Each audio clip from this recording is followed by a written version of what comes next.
Welcome to Bratati's science class. I am Bratati.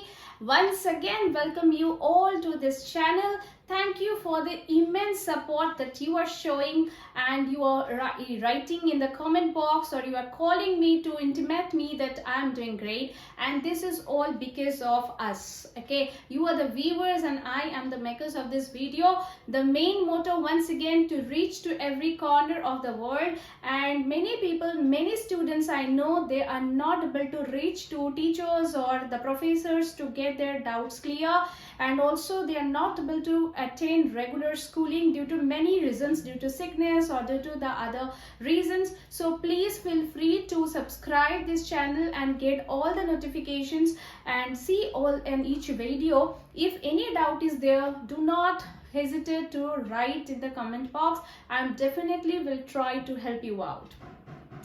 Alright, so today's topic is grade 8 chapter 2 about microorganisms, whether they are a friends or the foe. So here goes grade 8 chapter 2. Microorganism, are they friends or foe? Foe is the enemy. Microorganisms, you know, I am done my MSc in microbiology, so this is my favorite chapter. I love to talk about microorganisms, and like today we'll start with micro. You know what is micro? Tiny little organisms, you know, it can be living organisms or non-living organisms. So microorganisms are tiny little things or organisms that we cannot see through our naked eyes, not with the specs. I'm not talking about specs, but through our naked eyes, means without the help of any magnifying glass or the microscope. We need a specific instrument to observe these small tiny organisms, and that instrument is called microscope. Microscopes can be of different kinds: simple microscope, compound, electron, oil immersion, but that in the higher level we will talk about each and every point and the difference between this. But you should know that compound microscope is the one which is present in most of the lab in our school and colleges as well. And electron microscope are really very expensive. If your college has that, that means you are great. Okay, they are doing great. Okay. Oil immersion is too much. I mean, electron microscope and then the other microscopes, which helps to see in the details of the structure. So why do we use the microscope? To check the shape and the sizes of those chota organisms, the little organisms. Okay. So definition, definitely we can talk about the tiny little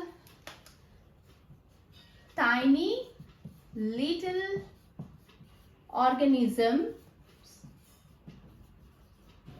which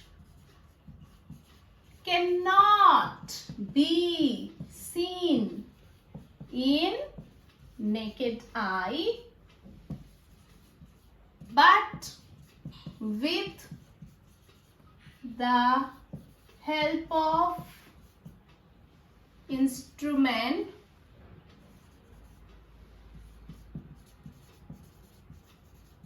called microscope.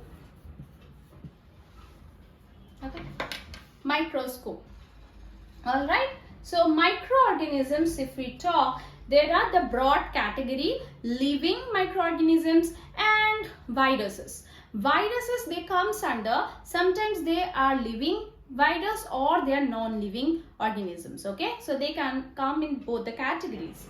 Now, the characterizations, the broad category of microbes, living, and I'm not writing a non-living, but I'm writing virus. Under the living, bacteria, which is unicellular. They are single cell organisms.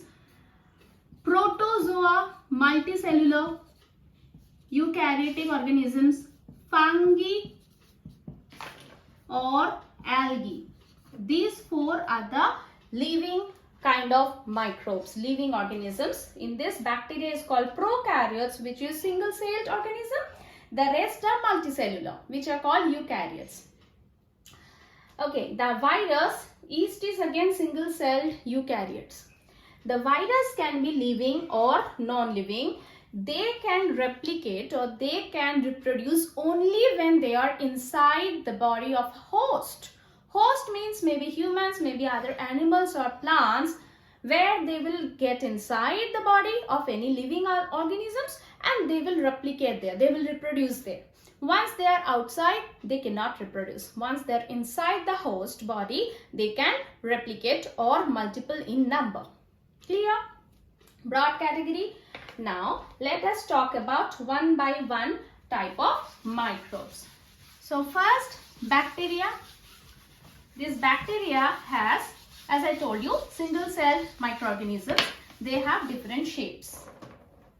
Bacteria, which are called prokaryotes, that is single celled, or we can call them prokaryotes.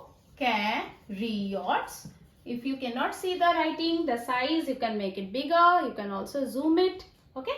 Now, prokaryotes, they can be of different shapes. Depending on the shape, they can be round shaped, spherical shaped, which is like cocci, round shaped. They can be, round is spherical. They can be rod shaped, like bacillus. It's rod shaped bacteria. They can be spiral or spirillum. Okay. They can be comma shaped, like Vibrio. Different shapes of bacteria, and they looks also different kinds like this. If we see with the gram staining, that I will tell you what is the gram staining. We have different dye or the stain. On the slide, that is the glass slide, we can put a little suspension, a bacterial suspension. Then we can put the dye. For gram positive bacteria, different dye. For gram negative, we have crystal violet and saffronin dye. And then we can check it under the microscope. We can find out which bacteria is gram positive and which bacteria are gram negative. And we can also check their shapes. It's very clear under the microscope that different shapes of bacteria are present. Alright, let's move to fungi. Fungi, you know, mushrooms. Mushrooms are called macrofungi because we can see them in our naked eye. Right? Mushroom. It can be yeast. Yeast cells we can see. That is again eukaryote, single celled. Or it can be mold. Bread mold. On the bread, if you keep milk bread for a long time in the corner of house where there is no light, and you can see the black powdery substance on it, isn't it? And we don't eat that bread. We say it's waste because the mold has already grown there, started growing there on the breads. Okay, so mushroom, yeast mold, these are kind of fungi. The bread mold looks like this. They have the spongy structure.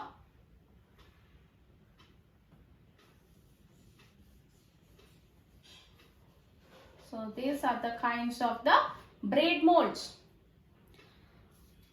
The penicillium, you must know that penicillin is the antibiotic that is produced from the fungi Penicillium. Penicillium notatum. So penicillium, that looks somehow like this. There are some structures like this.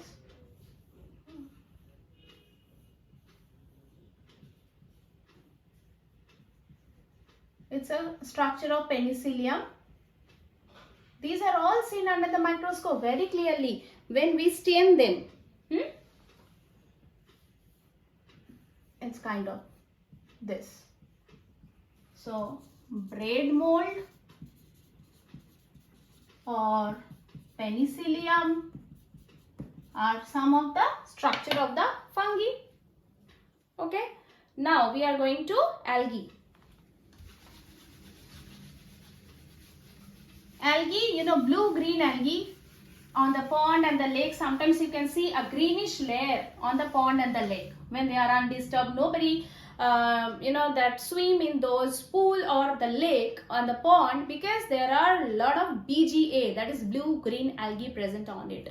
Algae are also microorganisms. We can see them, but the structure we cannot see them. We need to see them under the microscope. The blue-green algae, for example, Spirogyra and the Chlamydomonas.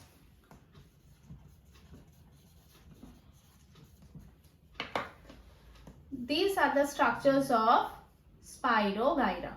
It's like this. Dot, dot, dot, dot, dot, dot, dot, dot. This is Spirogyra, or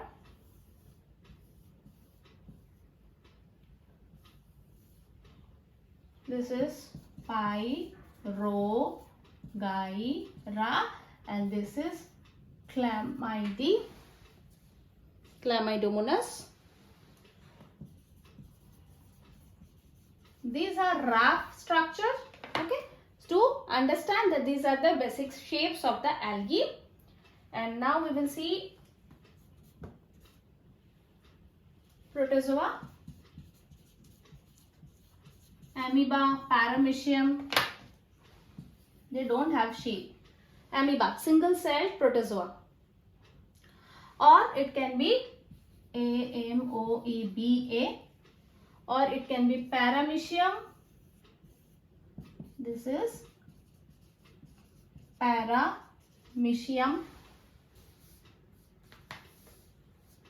Inside there are a lot of structures like this, because the cellular organisms are present there. Amoeba doesn't have anything. That is a single cell, and they move by pseudopodium, that is they move like this. Okay, so these are microbes. Then we have the virus, the interesting one, and recently they are doing hangama, isn't it? The COVID-19, SARS virus, mumps virus, measles virus, they are just troubling us like anything. And the most common one is the common flu and cold. Every now and then we are getting suffered by this virus. And for virus, if you have viral fever, the doctor says 7 days medicine or without medicine. Why? Because there are no such medicines for your common cold or flu or your viral fever. Why? Whenever your temperature is more than 100, doctor says take paracetamol. For bacteria, if you are affected by the bacterias, then we get antibiotic which acts against and kill those bacteria. But if you are affected by virus, there is no antibiotic, and that will not kill the virus. Okay, the virus can be of different shapes and size. Generally they have this hexagonal structure, and then they have many capsids. Capsids is the outside that protect them. Or it can be phage virus or bacterial phage, where there is a collar and there have a neck, and also these discs, these are like tail. So this is phage virus. There are different kind of virus. Capsid is the outermost layer that protect the virus, that is virus. So for virus, I told you that there is no antibiotic against virus. And also number 2, the virus also of different size. They can be living or non-living. When they are present inside the host body, whether it's animal, whether it's plant, or whether it's humans, they can survive and they replicate in multiple numbers and they grow in numbers. Then, where do we find microorganisms is our next topic. So now, where do we find them?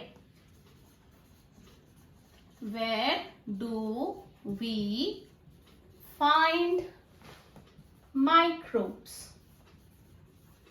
You know, they are like God. Where? Everywhere we can find them. Even here I am talking, they are present here. Everywhere surrounding you, wherever you go, they are present. Whether you go to hot springs, See, extreme climatic condition I'm saying, or ice cold weather, okay, or desert, or these are the common, or the marshy lands, hills, mountains, everywhere you will find them. Under the sea, yes, under the water, underwater, and the most interesting is inside living organisms, inside human body, inside plants and animals. They are present everywhere. So that's why I said they are like God. We cannot see them, we cannot see the God as well, है ना. भगवान को दिखते नहीं है. Microorganisms are also not seen. हम microbes को भी नहीं देख सकते, लेकिन they are present. But still microbes को हम स्लाइड्स में लेके under the microscope at least we can see the structure and the shape. But God's there in mind, but definitely Almighty is there. Okay, we can feel their presence every now and then, isn't it? So where do we find microbes is done. Now microorganisms and us, as the name suggests, are they our friends or foe? Foe means enemy. Are they our friends or enemy? So let's see, what do they do? What are the functions of microbes? Okay, when they act as friends. So first, microbes as friends. Now here they are acting as a friends. So for this, they must do something beneficial to us. So now see, in the food industry, what do they do? Food industry, the yeast cell, this yeast cell that helps to produce alcohol, bake the cake, baking, producing cake, producing bread, etc. Now you will say, alcohol, is it good? Alcohols are the the liquid that is present in most of the medicines. Cake, birthday, anniversary, any other occasions, New Year, we cut the cake. So preparing the cake or preparation of the bread, whether it's a piece of bread, whether it's a burger bun, whether it's milk bread, wheat bread, everywhere yeast is the one who is playing the role. How? So this is, suppose, the dough on the plate. You have dough on the plate. You have need the dough. This is the dough. Okay, and in this dough, along with the wheat flour, we have put some yeast cell and covered it, covered with either with a cloth or with the transparent sheets that you have seen, and make it airtight so that from outside the air doesn't come here. So if you leave this dough undisturbed, settle for half an hour or 10 to 15 minutes, you will see that the dough is rising, and now the shape or the volume of the dough has increased. So the dough was initially this much. So after some time, how can the dough be this much? It's a magic. It's a magic because yeast cell is present inside the dough, and the yeast cell will break the sugar molecule present in the dough, and they produce carbon dioxide gas. That carbon dioxide gas wants to escape from the dough, and as a result they will increase the volume of the dough. Got it? Now this is about yeast. After yeast, we can talk about the healthy microbes that is present in our body. E. coli is such a bacteria that E. coli is present in our gut. Where? This gut, stomach gut, and it helps in digestion of the food. Okay, it's also called as gut bacteria. Okay, then we can talk about Rhizobacter. Okay, Rhizobacter will not come under the food industry. Anyway, Rhizobacter is helpful. I will talk to it about later on. Helps in digestion. Now coming to the curd formation. In the curd, there is a bacteria. The name of the bacteria is Lactobacillus species. SP means species. There are different species of the same genus. So this is genus and this is the species. So I wrote Lactobacillus species. Now in a spoonful of the curd, you know how mommy at home they prepare the curd? You must have seen they take the milk and they make it lukewarm. Not too hot, not too cold. It's a lukewarm milk. In that milk, they put 1 spoonful of the curd in it. That 1 spoonful of curd is called the inoculum. Inoculum is the portion of any substance where microorganisms are present. That curd inoculum is put to the lukewarm milk and we kept it undisturbed for overnight. The next morning we see that nice curd has settled down. So that is how in the food industry it's used. So what is happening? This lactobacillus in the milk, lactose is present. This lactobacillus actually is breaking this lactose and producing lactic acid. This is helping in formation of the curd from the milk. Okay. So in the brewery industry, like alcohol productions, wine production, yeast is helpful. In bakery, like whether biscuits, cookies and cakes and all fluffy things, we need the yeast cell. And for curd formations, we need the bacteria. Okay. Now, number 2, we will come to the medicinal help or medical industry.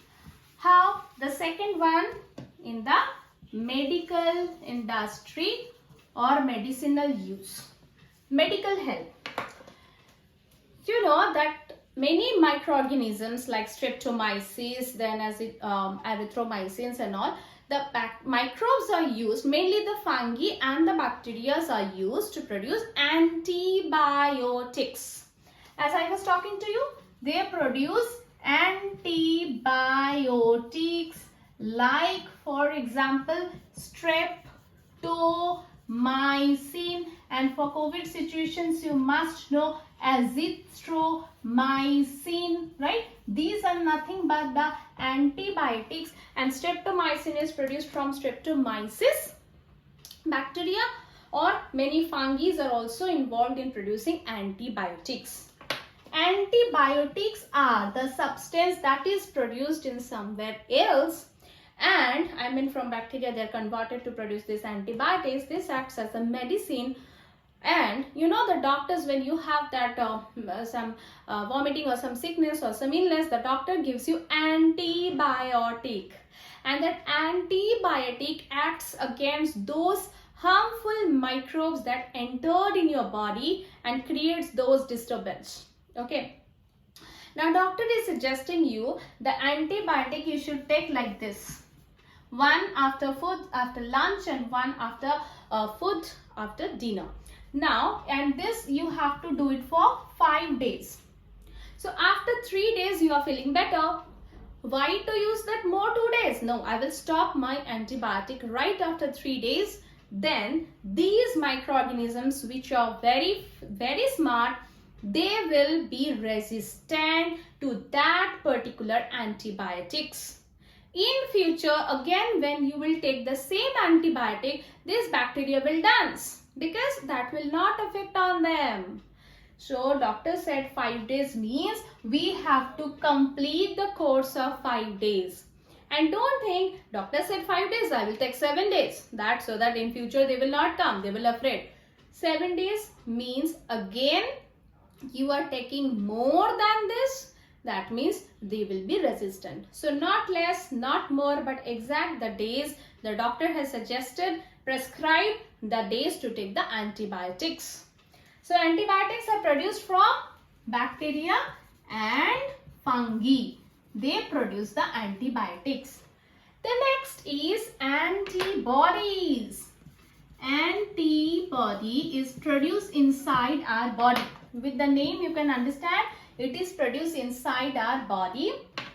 So what happens when the pathogen means disease causing microorganisms, germs, when those germs are present, that is a foreign particle, they are not present in our body.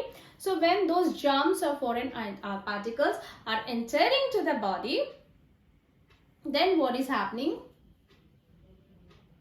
When they are entering, this Y-shaped antibody is generated inside our body, These are all immunological response to that germs or foreign particles, and they fight. They start fighting.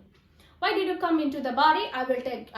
We will do punching and fighting and all. And finally, these antibodies will remain and the germs will be killed or vanished or disappeared after some times.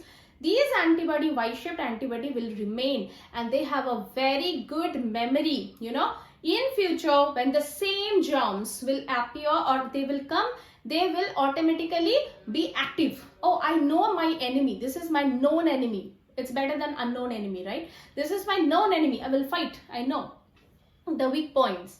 So this is happening with the antibody. The Y-shaped antibody is also microbes. Okay. So those microbes, and then I will talk about the vaccine. So vaccine is sometimes the living or the dead microorganisms that are injected to the host body, so that the antibody is generated against those pathogens or the germs. So that in future, again, if you are affected with the same species of any germs, your protection mechanism is already present inside the body. So that is vaccine.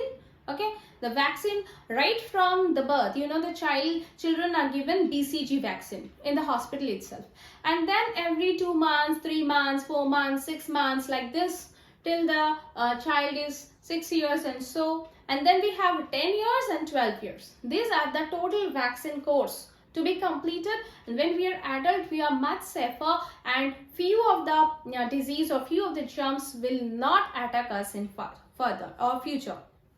Okay, so that's about the vaccine. So these are, as microbes as friends, the medical benefits that we are getting from the microbes. Now we will come to the waste management, or how they are cleaning our environment. So we can talk about cleaning environment. Cleaning our environment. And how do they do that? We know different waste, you know, vegetable peels, the fruit peels, the twigs, the branches, they are all dumped.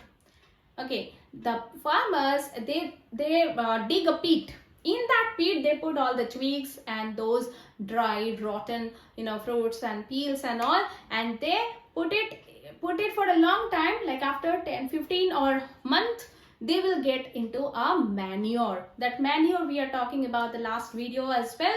The manure is the good rich source for the soil, the nutrients of the soil. So manure are produced. So these microbes, when an animal is dead in the forest, nobody is going to take care of it. On the street or human corpses, okay, when we are died and we are put into the, either we are blown into fire or the soil, or we are buried into the under the soil. These microorganisms are actually doing this action. They're degrading the body, and those degraded bodies actually producing the nutrients in the soil. They're mixed up, you know, and then again they are breaking them and producing the gas, nitrogen gas, and it's going, and that we will talk in the nitrogen fixation. So cleaning environment, we can write here, they produce manure. They produce manure, you know, they help in degrading, they degrade or decompose, means break, degrade or decompose what? Dead bodies or dead animals, plants or other organisms. And from the complex organism, they produce the simple organic matter. From complex to simple organic matter. So this is done by, again, the microorganisms.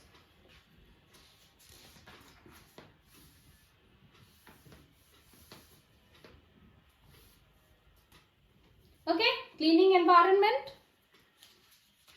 And thus they also increase the fertility of the soil.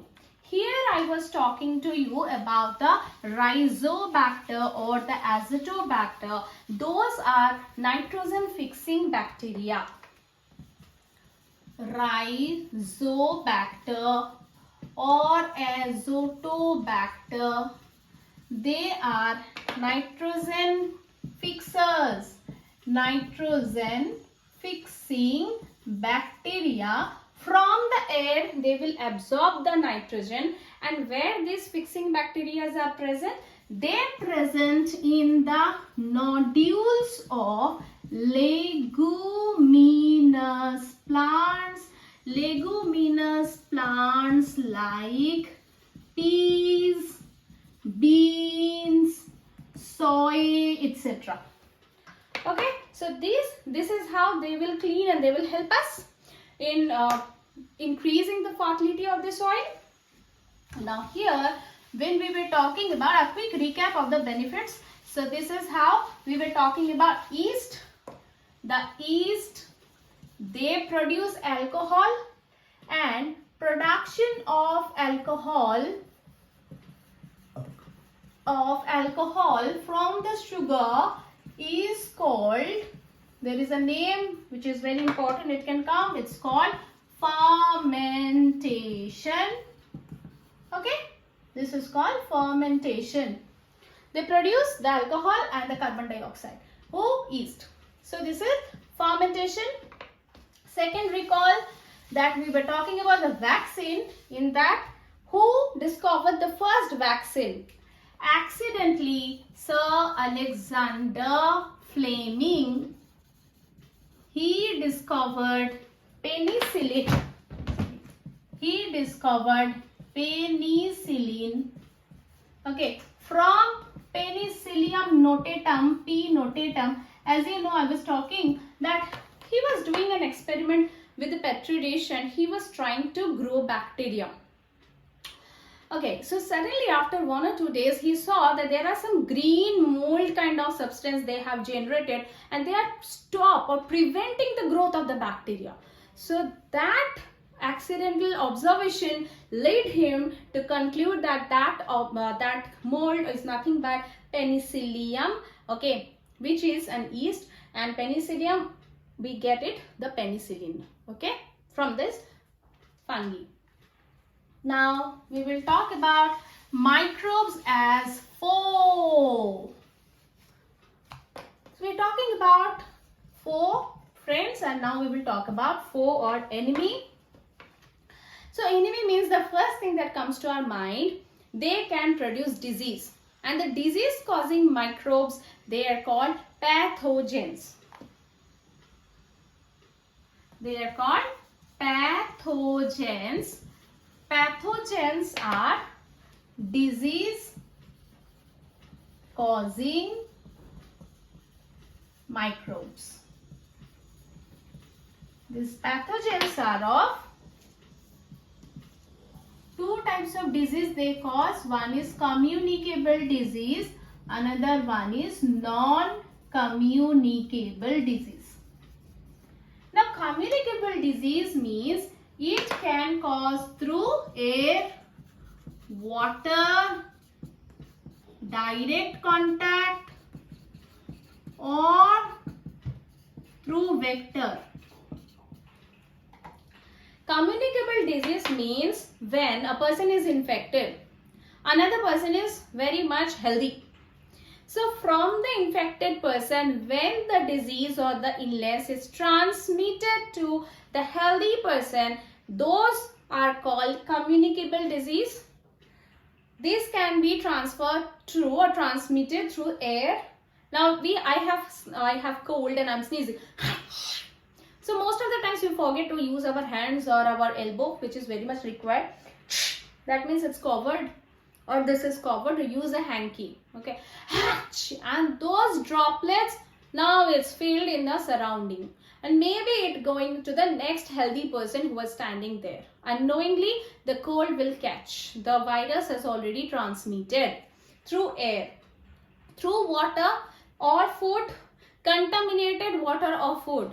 Somebody has sneezed or they have made the water polluted, contaminated. The same water from the same glass I am drinking, or I am sipping the water from the cup, I am sipping the water.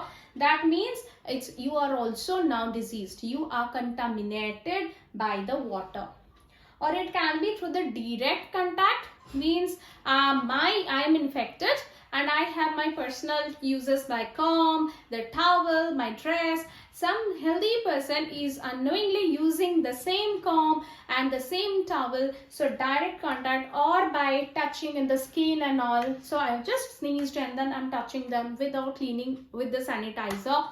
Then direct contact or the vectors. The vectors are the carriers. Carriers like the housefly, the mosquitoes. What do? They have first sat on the unhealthy person or infected person. Maybe they have sucked the blood, or they have just sat in them, and their body, like the housefly I'm talking about, all the legs and all the body is now contaminated. They will go and fly on the uncovered food, particle or water or someplace else. So the food is now contaminated. So we need to avoid uncovered food, street side food. Okay, we should eat only the healthy food. And the anopheles, the female anopheles, what do? They cause the malaria. The malaria parasites or malaria vector is the female anopheles. They will sit and suck the blood from the infected person, then they will transmit it to the healthy person.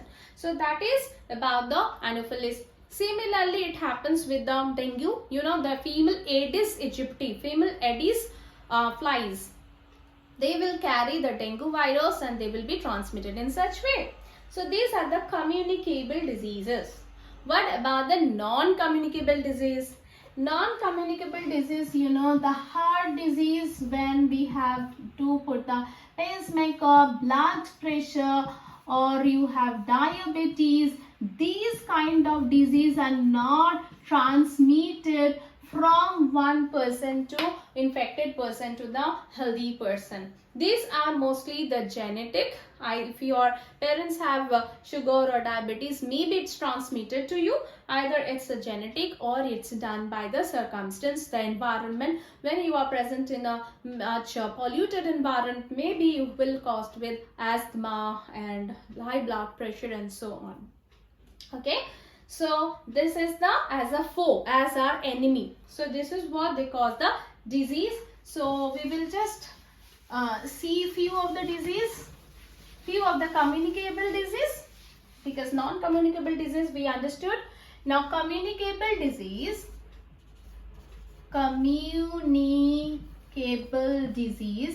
these are transmitted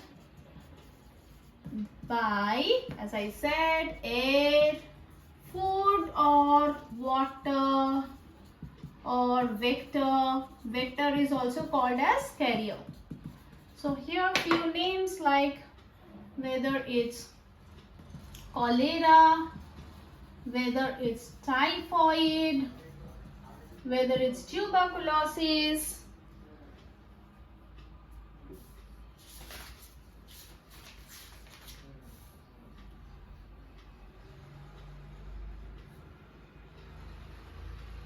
chicken pox, polio. We have these vaccines, and that's why government has decided to that polio vaccine, to eradicate polio, that every child will be getting the free polio vaccines, oral drops, right?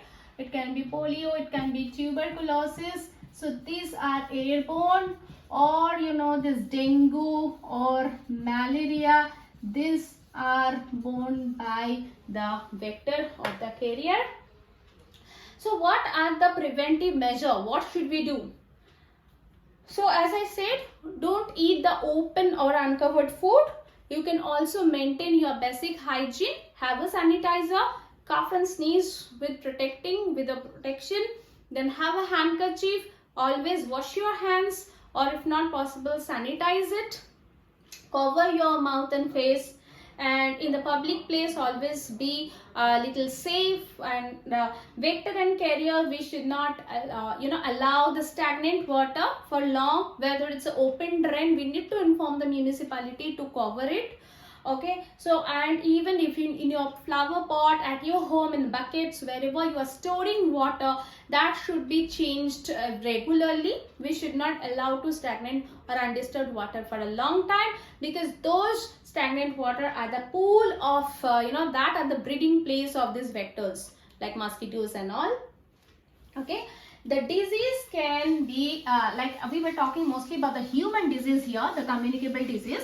The disease or the pathogens, they cause disease in animals as well. So disease in animals, you know, these Robert Koch, he first discovered anthrax. Anthrax is caused in sheep and cattle, and this is caused by the bacterium, that is Bacillus anthracis. Or it can be foot and mouth disease, you know, FMD, foot and mouth disease. It's caused by the virus, or it can be disease in plants. The disease in plants can be citrus canker. It can be citrus canker. It by bacteria. It can be rust in wheat. Rust in wheat can be by fungi, and it can be yellow mosaic vein or yellow mosaic in bhindi or okra, and which is caused by virus. Few diseases in animals and plants also we discussed. So microbes as friends and foes, it's clear?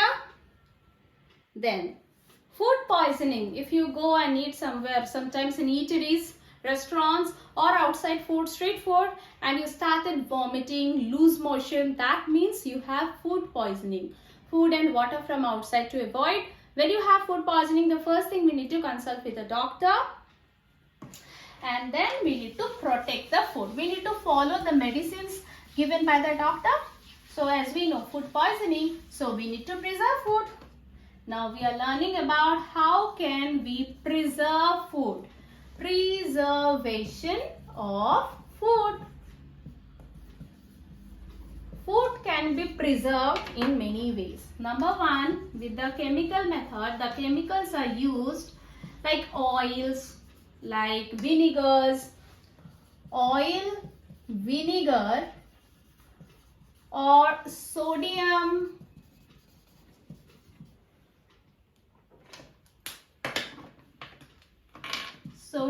bisulfite, or sodium benzoate.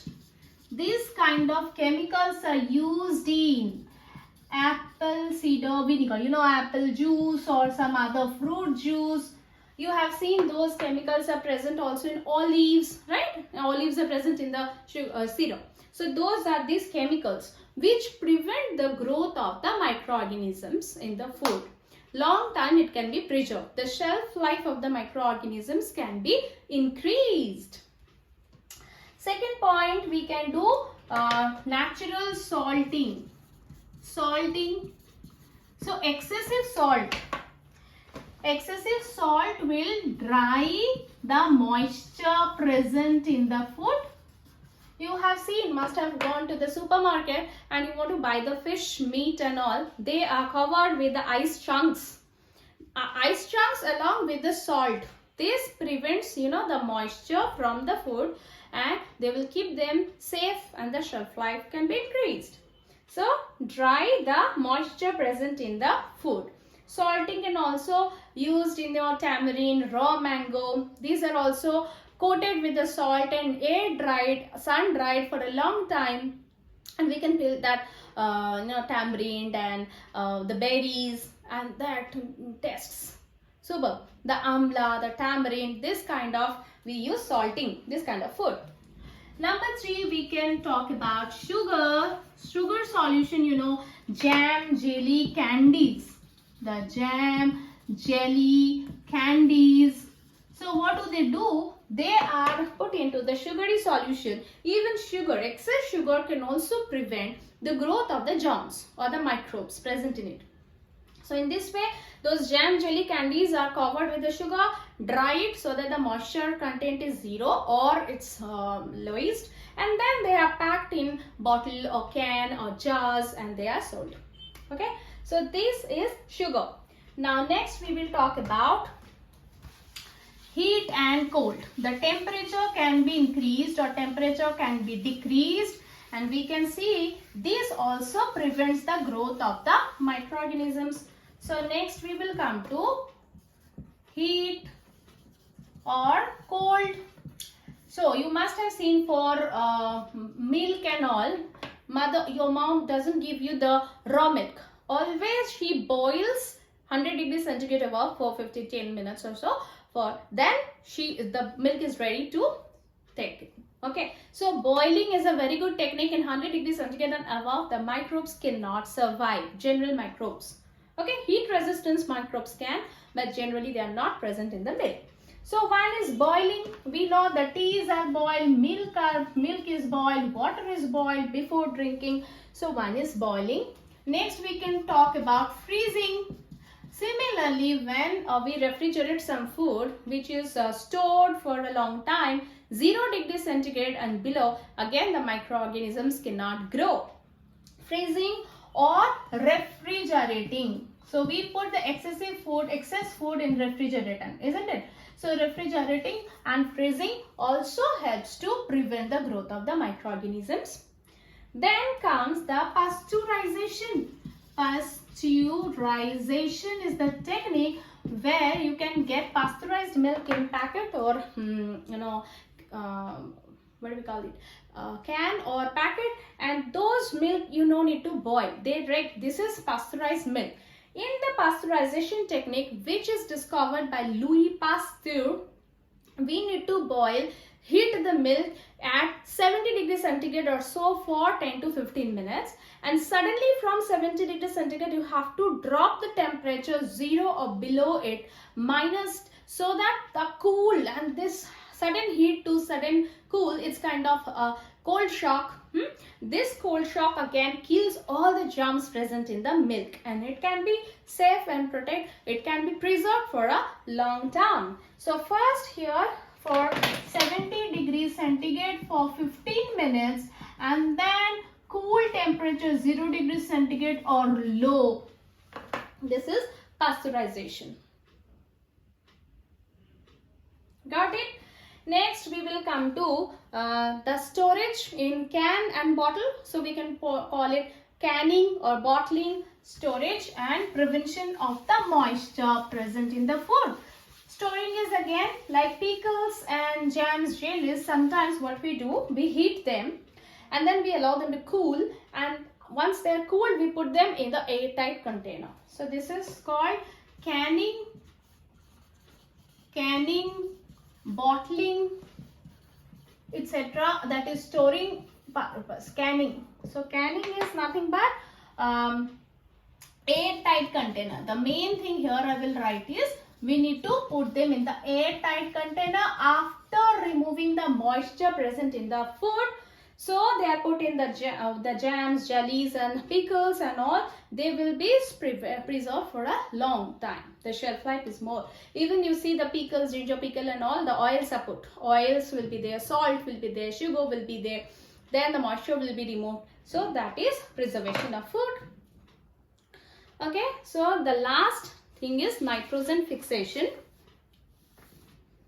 This is common canning, bottling and packing. Okay. Today's last subtopic is nitrogen fixation. Can you tell me how much nitrogen is present in the air? Nitrogen cycle. Okay. Nitrogen cycle, the first thing we are learning is fixation. What is fixation? You are absolutely correct. The maximum amount of gas that is present in the air or atmosphere is the nitrogen. 78% of nitrogen is present in the air, and to our surprise we cannot absorb it because we take in oxygen and little bit of nitrogen obviously comes inside and we breathe out the carbon dioxide. Most of the animals, plants, we cannot absorb this gaseous nitrogen present in the air. Few nitrogen fixers, nitrogen fixing bacteria, like I was talking about Rhizobacter, Rhizobacter, Acetobacter and BGA, blue-green algae, they can fix the atmospheric nitrogen. Okay. So, and what do? They make it a soluble nitrogenous compound like nitrates. So, the fixation means the gaseous nitrogen to the soluble nitrogenous substance. This is called the nitrogen fixation. Who helps here? Rhizobium, Anabina nostoc, Anabina. These are free, that organisms, not the nitrogen fixers. Rhizobium or Azotobacter. So these are few examples. And where do they present? They present in the leguminous plants, root nodules. Leguminous plants, examples are peas, beans, soy. In these plants nodules, these bacteria are present, so they have a symbiotic relationship because they are absorbing nitrogen and putting it into the soil. The soil is becoming nutrient, rich in nutrient, and from then the plants will produce the food. They will absorb those nutrients and produce the food. And what do animals do? We take in and consume those plants, fruits, vegetables with the nitrogen. In our body, nitrogen is a very important essential component of protein, nucleic acid, vitamins, and also in plants the chlorophyll. Okay, so nitrogen is such an important essential component and we cannot absorb it directly. So we get it from the plants, and when we died, we defecates or we remove the nitrogenous waste like urea, ammonia, etc. So those nitrogens are mixing in the soil, and there are the microbes who decompose those feces or human waste or the human dead bodies, and they release the nitrogen gas back to the atmosphere, and this cycle continues, and which is called nitrogen cycle. Okay, so what did we learn here? First is the fixation. The nitrogen fixing bacteria, they take in the nitrogen. Okay, so it first goes to the bacteria.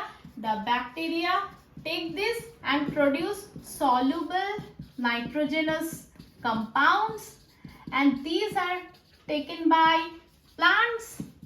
From the plants it goes to animals, then dead animals, dead bodies, dead plants are decomposed and